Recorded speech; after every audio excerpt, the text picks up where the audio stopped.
ప్రజల్ని కాదు పార్టీలను పిలుస్తా ఉన్నాడు, దత్తపుత్రుడిని పిలుస్తా ఉన్నాడు. నేనిచ్చే ప్యాకేజీ కోసం రా కదలి రా అని చెప్పి దత్తపుత్రుడిని పిలుస్తా ఉన్నాడు.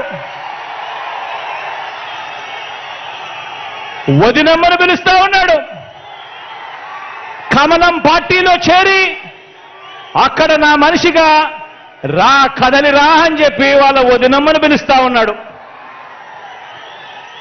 రాష్ట్రాన్ని అన్యాయంగా అడ్డగోలుగా విడగొట్టిన రాష్ట్ర ద్రోహుల పార్టీని వైఎస్ఆర్ గారి మరణం తర్వాత ఆయన పేరును కూడా అన్యాయంగా ఛార్జ్షీట్లో పెట్టిన నమ్మక ద్రోహుల పార్టీని 4 ఓట్లు చీల్చినా చాలు నువ్వు కూడా రా కదలి రా అని చెప్పి చంద్రబాబు నాయుడు గారు పిలుస్తా ఉన్నాడు.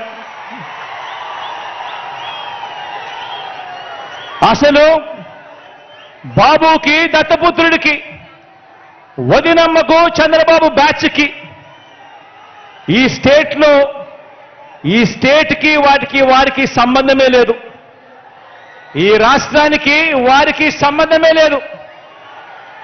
ఏ ఒక్కరూ మన రాష్ట్రంలో ఉండరు. వారంతా కూడా నాన్ రెసిడెంట్ ఆంధ్రాస్. ఏ ఒక్కరు ఇక్కడ ఉండరు.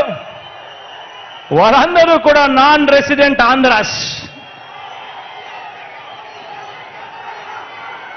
వారికి ఏనాడైనా ఎప్పుడైనా కూడా ప్రజలు ఎప్పుడు గుర్తుకొస్తారు అని అంటే ఆ ప్రజలతో వారికి పనిబడినప్పుడు మాత్రమే ఈ రాష్ట్రమైనా గుర్తుకొస్తుంది, ఈ రాష్ట్రంలో ఉన్న ప్రజలైనా వాళ్లకు గుర్తుకొస్తారు.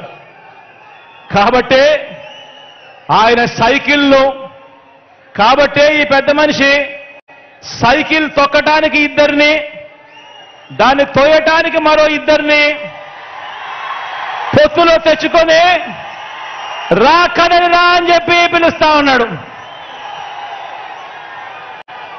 ఈ పెద్ద మనిషి చంద్రబాబు నాయుడు గారికి పొత్తే లేకపోతే